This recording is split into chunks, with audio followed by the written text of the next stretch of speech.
मरना से उसके कितने दिन अनंतर 10 दिन। और आज कौन सा दिन है? 10वां दिन। तो गरुड़ पुराण का जो समय है वो 10वें दिन तक ही है, उससे आगे नहीं होती। वैसे तो शास्त्र तो ये कहता कोई कर रहा है तो ये नहीं कहते वो गलत है, पर नियम यही कि 10वें दिन तक गरुड़ का विसर्जन होना चाहिए। ठीक है जी। यह पर्व लोक संबंधी कर्म पितरों को मुक्ति प्रदान करने वाला है गरुड़ पुराण, और परलोक में तथा इस लोक में भी पुत्र को वांछित फल देकर सुख प्रदान करने वाला है। जो नास्तिक अधम व्यक्ति प्रेत का यह ऊर्ध्वदेही कर्म नहीं करते, उनका जल सुरा के समान अपेय है।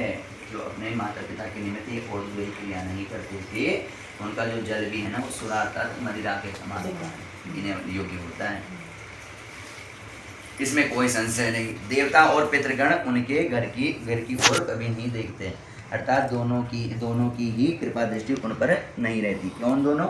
ना देवताओं की और ना ही पितरों की। और उनके पितरों के कोप से पुत्र पौत्रादि की भी दुर्गति होती है। प्रेत क्रिया के बिना ब्राह्मण क्षत्रिय वैश्य शूद्र और पितृजनों को भी चांडाल के समान जानना चाहिए। यदि कोई ब्राह्मण भी प्रेत क्रिया को ना करे, क्षत्रिय वैश्य शूद्र कोई भी ना करे, तो सब चांडाल स्वरूप ही है। ठीक है जी। जो इस पुण्यप्रद प्रेत कल्प को सुनता है और सुनाता है, जो सुनता भी है प्रेत कल्प यही है ना, ये गरुड़ पुराण का भी एक खंड है जो मैंने आपको सुनाया, इसका नाम है प्रेत कल्प। ठीक है जी। वे दोनों ही पाप से मुक्त होकर दुर्गति को प्राप्त नहीं होते, जो को सुनता भी है और सुनाता भी है।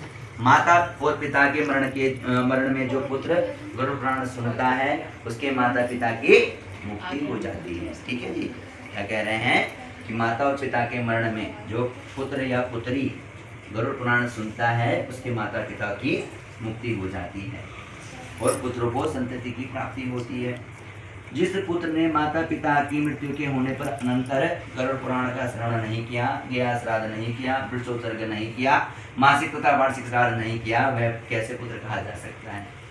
और ऋणत्रय से उसे कैसे मुक्ति प्राप्त हो सकती है? और वह पुत्र माता पिता को तारने में कैसे समर्थ हो सकता है? इसलिए सभी प्रकार के प्रयत्नों को करके धर्म अर्थ काम तथा मोक्ष रूप पुरुषार्थ चतुष्टय को देने वाले तथा सर्वविध दुख का विनाश करने वाले गरुड़ पुराण को अवश्य सुनना चाहिए। यह गरुड़ पुराण अत्यंत पुण्यप्रद पवित्रता पापनाशक है, सुनने वालों की कामनाओं को पूर्ण करने वाला है, अतः सदा ही इसे सुनना चाहिए। इस पुराण को सुनकर ब्राह्मण विद्या प्राप्त करते हैं, क्षत्रिय पृथ्वी प्राप्त करते हैं, वैसे धनाढ्य होता है और शूद्र पातकों से शुद्ध हो जाता है।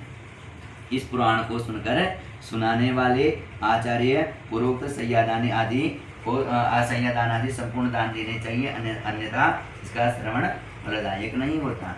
पहले पुराण की पूजा करनी चाहिए, तदंतर वस्त्र अलंकार गोदान और दक्षिणा आदि देकर आदरपूर्वक वाचक की पूजा करनी चाहिए।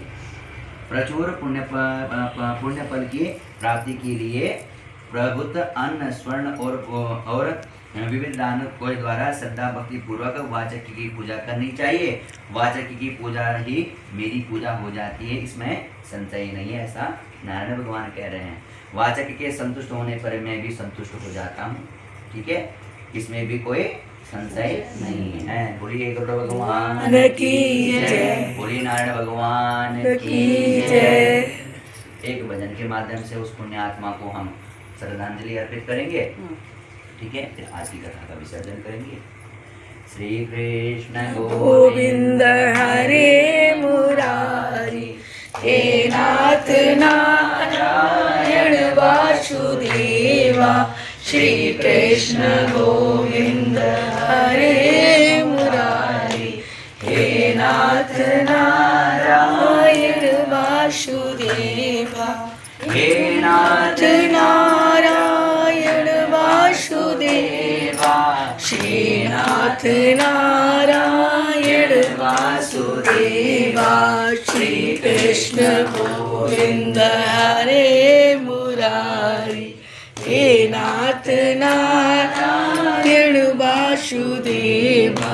श्री मातो स्वामी पिता हमारे, मातो स्वामी सका हमारे।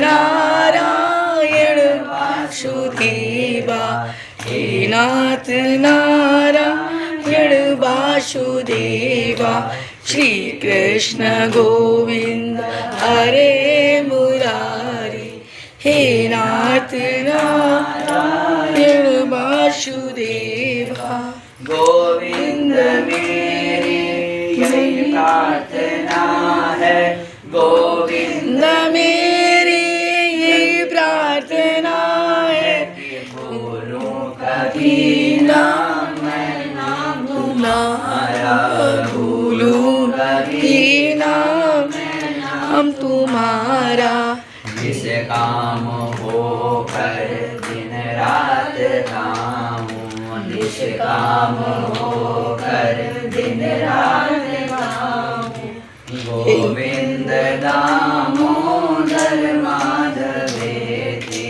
श्री कृष्ण कृष्ण गोविंद हरे मुरारी हे नाथ नारायण वासुदेवा हे नाथ नारायण मेरी बना दे वासुदेवा, हे नाथ नारायण वासुदेवा।